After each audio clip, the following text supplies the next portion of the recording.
I visited Charles Olson's home in Gloucester Yeah. and met his Yeah, downstairs that's neighbor. beautiful. Uh-huh. And she said, I still have windowsills where he was scratching poems into them. And I said, those are worth some Uh-huh. money. Wow. I used to live in a house that had a mural that was made by oh, what's that guy who was the famous muralist? Um, Diego Rivera. no. What's that called? Alexander Calder. Calder. Good. Yeah. So Good. The he peanut used to gallery's on rent it. he used to rent the house and before we lived there, way before we lived there. And he just did a mural on the wall and it was peeling and we looked into getting it um, you know, something to preserve it, but we didn't get very far. And then we've sold that house. So It's in somebody else's hands now. yeah. Yeah. Are we on the Wilderness. air? We are live and in person. No, we're live in Zoom. Okay. And so your Zoom connection is a satellite one, so we'll take that into consideration. How many years have you been doing POPO? This was my first year. But it was interesting. I first saw it on Rattle and I looked up the website and I signed up to be on the email list. And this was a couple of years ago and I never received anything. It got lost somehow. But then I joined another postcard poetry group that Allegra Bruck does. And she's part of POPO and she always gives you credit. So I joined that and then I joined yours and I actually started one on Cape Cod. How's that working out? It's great. So even though this was my first year, I've been in 3 different postcard poetry groups. I love it because I like to do visual art and I like to write poetry. So it combines both. So you found out through Rattle and that was, it's interesting how you say you didn't get a list. I find that very interesting. I find that disturbing more than interesting, but you know, that's the way it goes. What, when you saw it, it was because it had a visual component, you thought these are 2 of my strengths, or what was it about the fest was it anything beside that? Yeah, it was that mostly, but I'm part of a poetry group that meets once a month, but every week we also do a prompt that we have to write in less than 5 minutes. And so I've been doing every week writing a 5-minute poem for years and years. So I was already into just writing something short, quick, right to the heart. So this is right in line with your own poetry practice. Yes, and I also write poems that I craft and spend a lot of time revising. So I love to do that too. I love to spend time really crafting a poem. But they both things work for me. Tell me about the difference between, as you put it, crafting a poem, which I'm reading as a lot of revision, and a more spontaneous gesture. What's the difference? Well, they both start out spontaneous, but I, instead of 5 minutes, usually the first draft is 30 to 45 minutes, maybe an hour. And then after that comes many revisions. So it's mostly the time, and then the time that I put into it allows me to just go deeper and also look at the crafting aspects of it. Tell us about how typically you'll write a postcard poem. You have your list. You're in the middle of summer, so in a normal summer when it's not a pandemic, there's I don't know, barbecues and sailboat races. I don't know what someone does on Cape Cod, but it's the living is easy in the summertime anywhere in the Northern Hemisphere. So take us through the process of sitting down and getting ready to write. Usually what I like to do collage. So usually I'll take a weekend and I'll make 20, 30, 40 postcards from collage. And then when I sit down to write the poem, I'll look at the collage and I'll let that inspire me. So sometimes I'm not, sometimes I'll do it from something else going on in my life, an issue in the family or something going on in the country. But most of the time I just look at what I've done as a collage and just go from there. 40 collages in a weekend? Well, maybe 20. Maybe 20. I was going to say, know. that's cranking them out. Say again? I do a bunch all at once. Maybe it's not 40, but it's a lot. How do you do it? Different ways. I sometimes do my own paper making, and so I might have some of my own paper on the background, and then I'll cut out messages. I have most of my postcards have some kind of social justice message on it. So I might have a catalog from, say, the Syracuse cultural workers, and there's lots of great images and words there, and so I'll use that. Sometimes I do scratch out, erasure on the actual art side. I don't know, I just cut out things that I like and they just randomly get glued on. I like the idea of making your own paper. I mean, that already puts you in a very elite POPO category. Someone getting a card from you is likely to get not only original poem, original artwork, but original paper. Tell us, take us through the process of making paper. Well, the paper I've been doing more recently is called paste paper. Have you ever heard of that? I have not. It's like adult finger painting. So you just take a big piece of plain paper and with paints and stencils and any kitchen gadget, you just and your fingers, you just make all these designs and then you let them dry. And but it's called paste paper because it's mixed with a paste. The paints are mixed with a paste, and you never know what you're going to come up with. I'll show you something. Hold on, I'll be right back. All right. We'll be here talking with Wilderness Sarchild, who's on Cape Cod with a satellite connection, which makes for slightly rough zooming, but fascinated by the possibility of making paper. Here we go. This is a book I made, and that's paste paper. And you never know how it's going to turn out.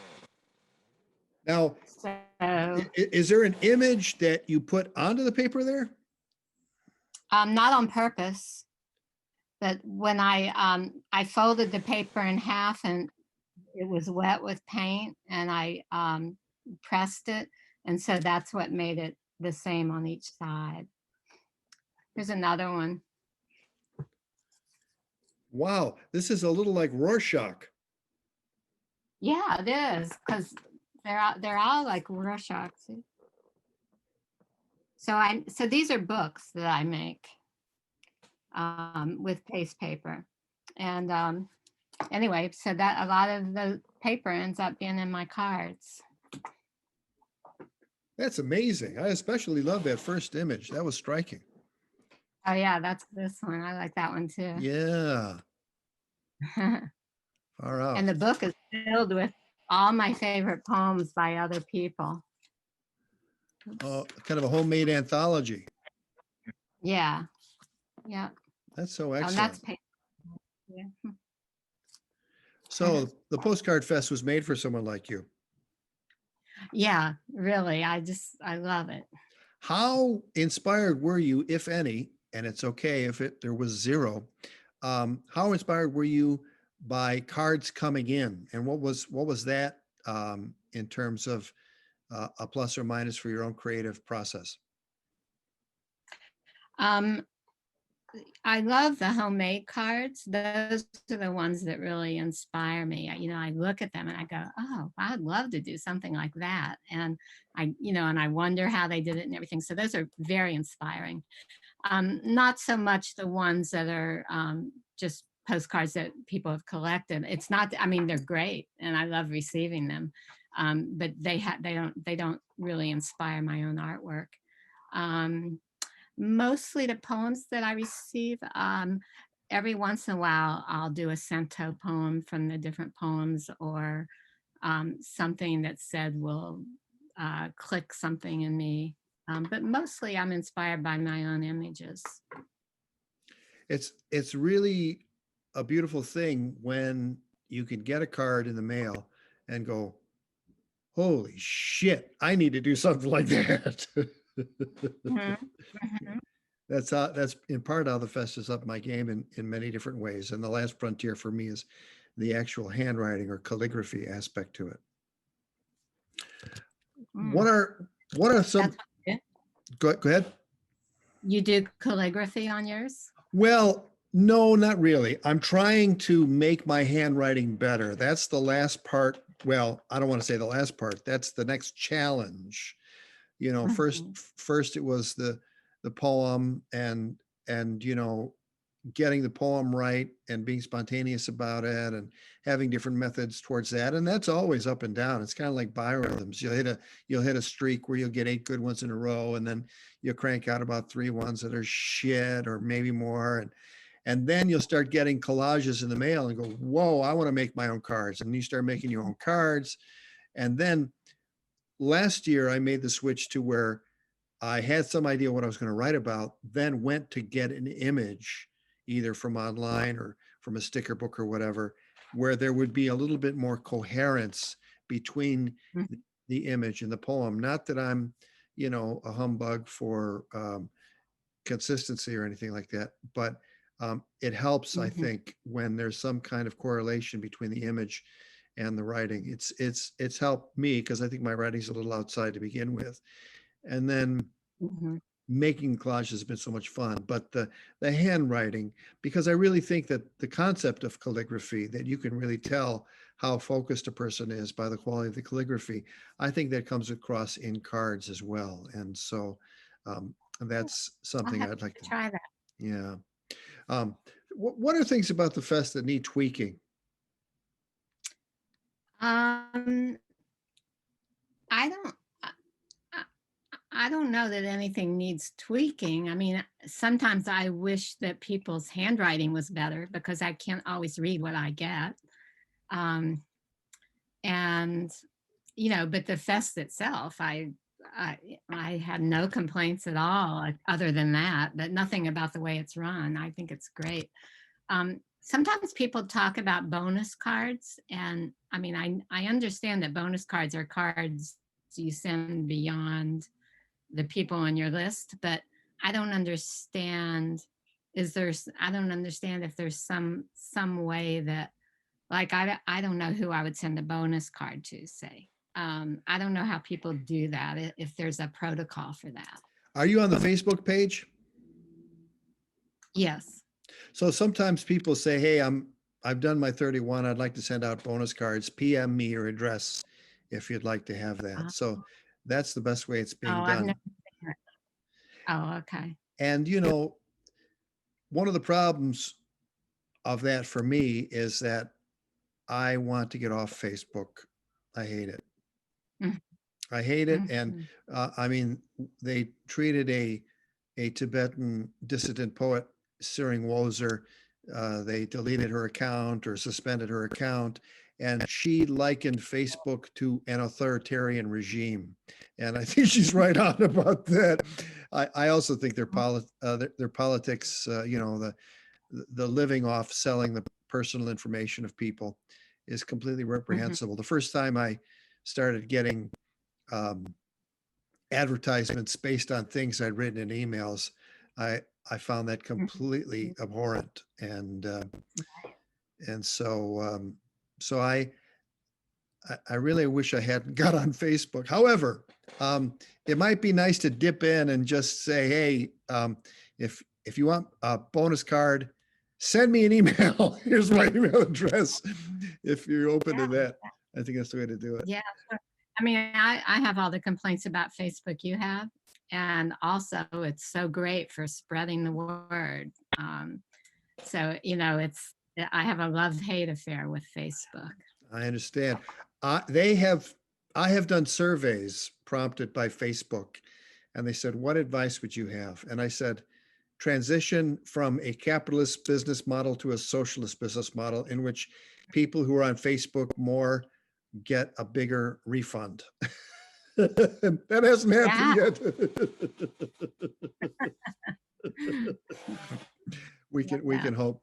So someone hears about the fest, maybe they read about it in Rattle, or they see an ad, which we'd like to have someday. We'd like to have ads promoting it. We're working on that. They're considering it. What advice do you have for them? My advice is to just go for it and not worry about whether they consider themselves a poet or whether they consider themselves an artist or not. Just have fun. It's a chance to be a child, to do child play. And it doesn't have to be considered good or bad or anything. It's just a way to have fun. It's like singing in the shower, it's just, or being willing to sing out of tune in public. That's what it's not like singing in the shower. It's singing out of tune in public, and not worrying about it and just having fun. And if they're nervous about first drafts going out like that, what do you say? I just encourage them to take the risk and do it and send it, and they'll see when they get ones in return that other people have taken the same risk. Sometimes the poems are just so, they just punch me in the gut or they make me smile. But sometimes they're just, kind of ordinary, and I still love them. I love the ordinary ones as much as the deeper ones.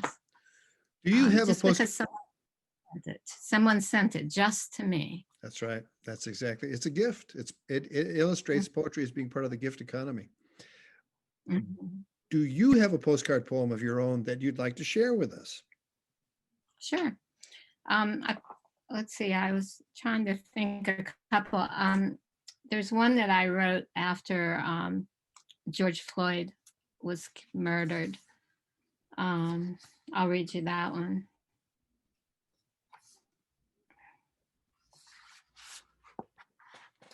They think his name is just one more Black man we can kill without penalty. His real name is Justice Will Prevail. Yesterday, his name was I Can't Breathe. Today, his name is Martyr for the People. Tomorrow, his name will be a moment frozen forever in time. Secretly, his name is Beloved. His name once was George Floyd. Amen, Wilderness. Thank you for that. You're welcome. Well, thank you for being part of this community. It's I'm pleased. And I didn't join until I was in one of the last groups. So this year I immediately sent in my money and my application. Well, I'm delighted that we have people like you in it who love the fest and love the creative aspect of it, love the challenge to one's creativity, the ability to exercise one's creativity and be part of a larger community. It's been a real blessing in my life, and it's because of people like you. Mm, thank you. Same back to you. Wishing you continued success and happiness, and see you at the mailbox. Yeah, I'm glad to meet you in person. Thank you so much. And I hope I end up in the same group with you sometime.